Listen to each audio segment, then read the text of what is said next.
Thank you, Yakir, and good evening to everybody and to my panel as well tonight. Actually, we worked virtually as a team to put together this presentation, assisted by friends from Israel. The idea of having such a product came to me in a lot when during a brainstorming I thought that many of our patients end up with some form of astigmatism, and this seems to be unavoidable. And since my patients ended up with minus astigmatism, the visual acuity was basically not good. So how can we improve on those results? And this is exactly when the idea came from, why we need to address astigmatism. Now, let's go ahead. Okay. So even before we've used this lens, or even before we talk about this lens, what's important for all of you to know is the prevalence of corneal astigmatism in the normal population that we treat. And if you look at that chart there, if you see almost 65 to 70% of our patients lie within the dioptric range of 0.5 to 1.25. And that's quite a bit of patients that we have to treat. A very few patients, like maybe 10% or less, are below 20.25.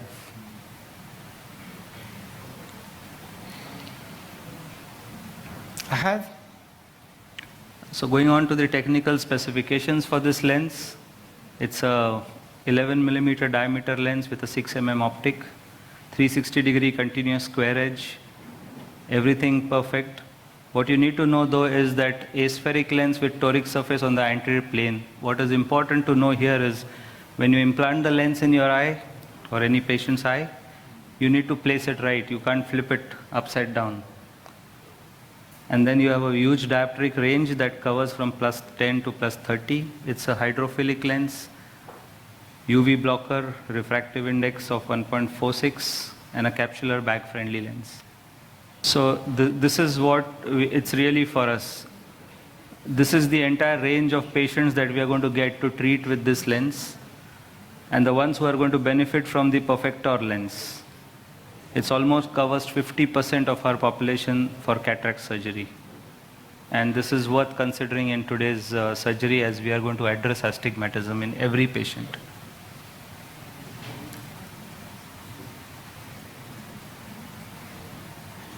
You should go ahead. I can't. Great. This is because the obtaining a good spherical equivalent in the post-op is not enough for us, it's not enough for our patients. They want more. They want to be spectacle independent for distance with monofocal lenses because they perceive, they hear about other patients or friends of them who had obtained this. If we go ahead,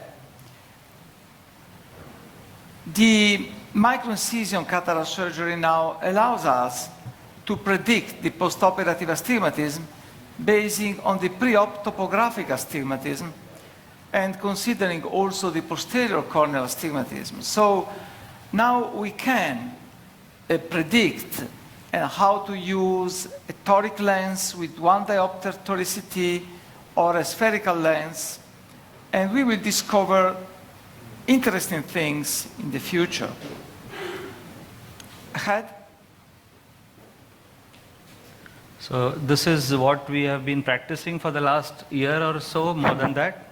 It's a nomogram that was devised by Professor Bellucci, and I heard about it a year ago, and this is what I'm following now.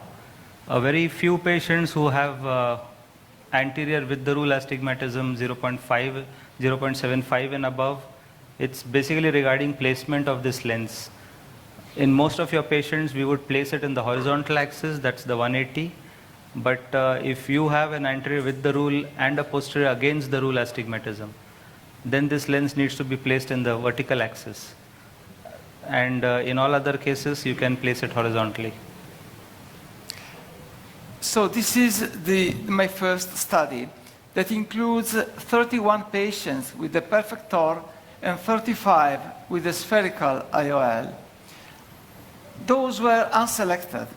So a few of them had no astigmatism, topographic astigmatism, because they were cataract patients. Others had some type of astigmatism. And of course, by following the nomogram just shown to you, the post-operative refractive astigmatism was lower with the PerfecTor than with the spherical IOL. But did this come out from a change in the topographic astigmatism? No, this didn't, because Kale readings did not change with surgery in either group.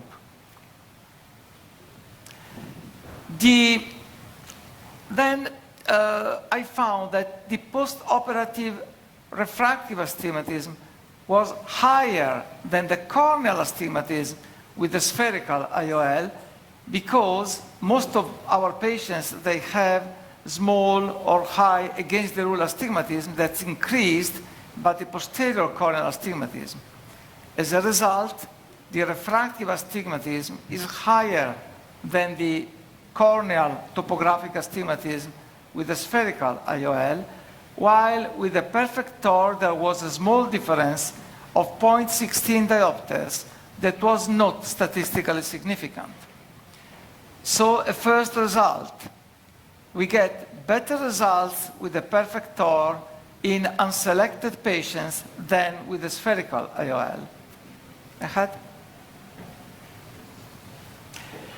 So to add on to the However, this is the results in patients that had lower than 1 diopter astigmatism in the pre-op. So patients we would never think should be implanted with a toric IOL.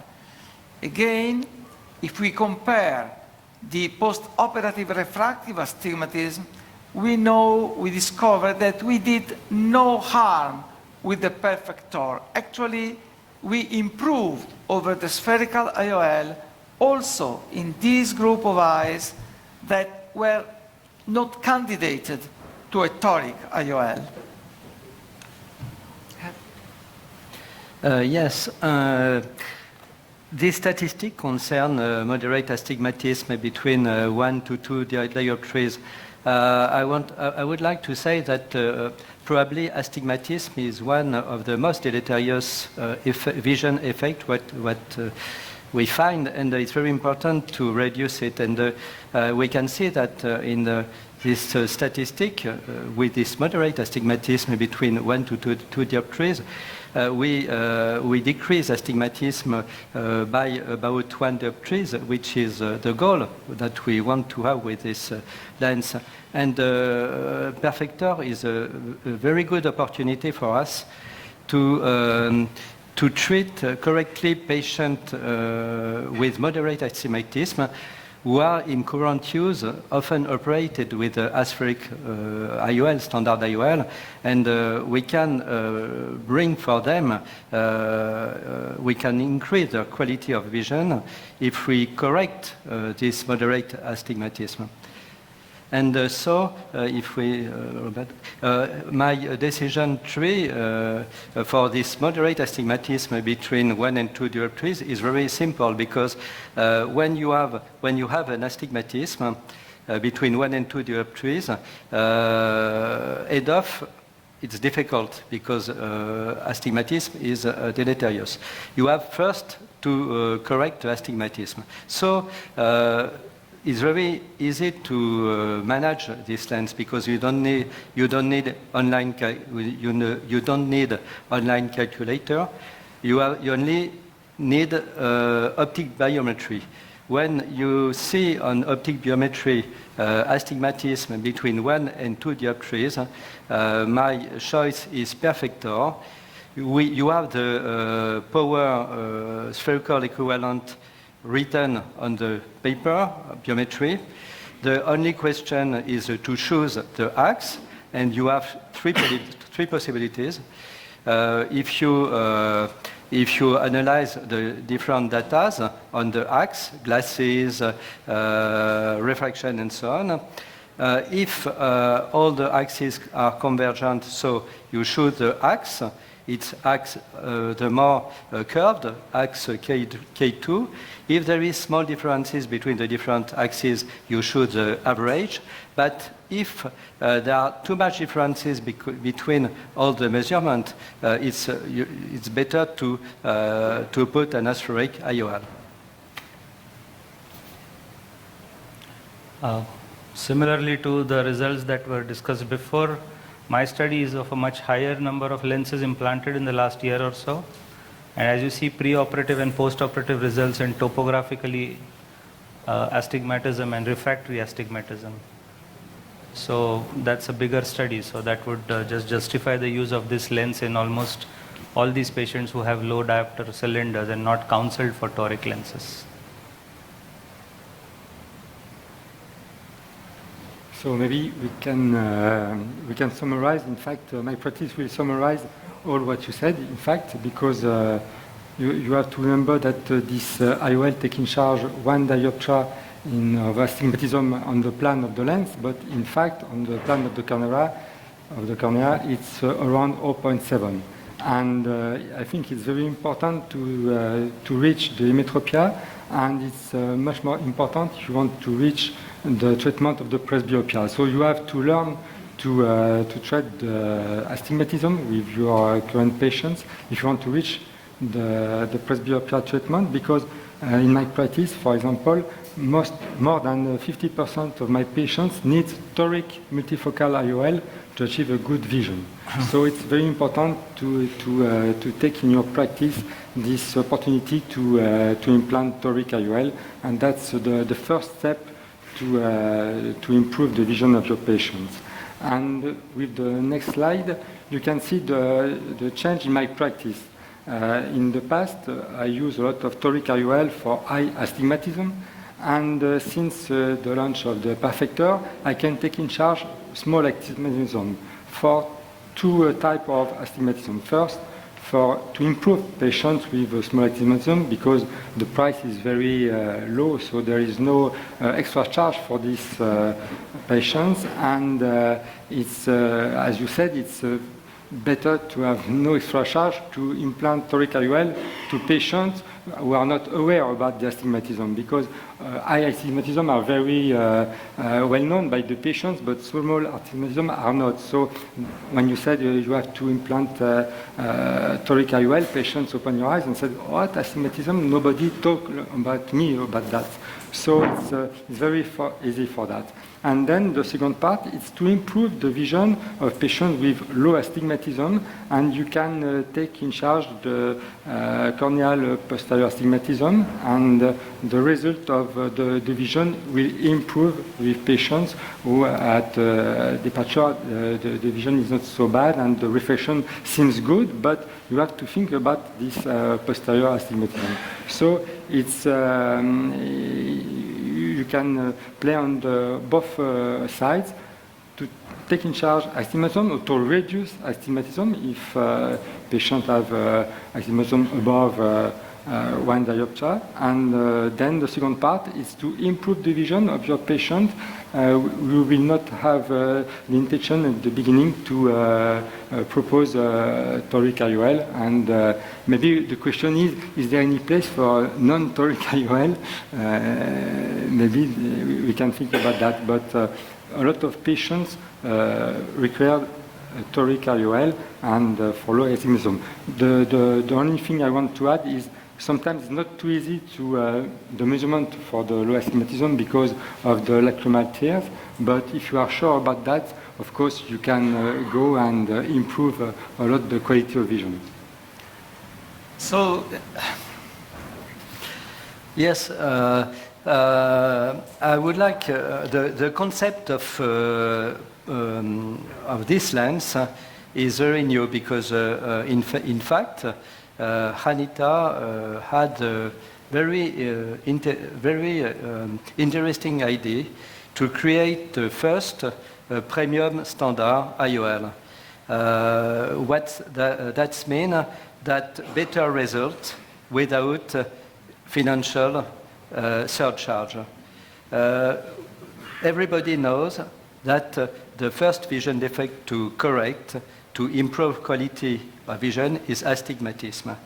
And PerfecTor brings a real advantage in our surgical arsenal. When we have this lens, it's impossible to put standard aspheric IOL in patient who has astigmatism. So the moderate astigmatism, we can have this lens, and I think it's a very good idea. And now we can see on the market that many companies are doing the same thing, because in fact in the evolution of other industry, the evolution is to make the premium to become the standard. And PerfecTor, Hanita, was the first to have this idea to transform a premium in standard. So you heard different opinions tonight. For me, it's always Address Astigmatism. I don't have any spherical lenses monofocal in my wardrobe. For Dr. Rozenbaum, he uses PerfecTor between 1 and 2 diopter. Opinions may differ. However, thanks to Hanita, now we have a low toric lens without the burden of personal calculation. We can improve on our patient with astigmatism. We don't damage, if we pay only little attention, those who have little or no topographic astigmatism, and we can improve even on those who have a huge amount of astigmatism. However, they would better receive a dedicated toric lens. In Italy, dedicated toric lenses are difficult to deal with in hospitals, while the PerfecTor is a product for every surgeon and for every patient. Questions, if any? New concept. So we will let you to digest this concept together with the next dinner, and next year you will have a lot of questions for us and for this distinguished panel. Thank you, and thanks to the panel tonight. Thank you, Roberto. Thank you.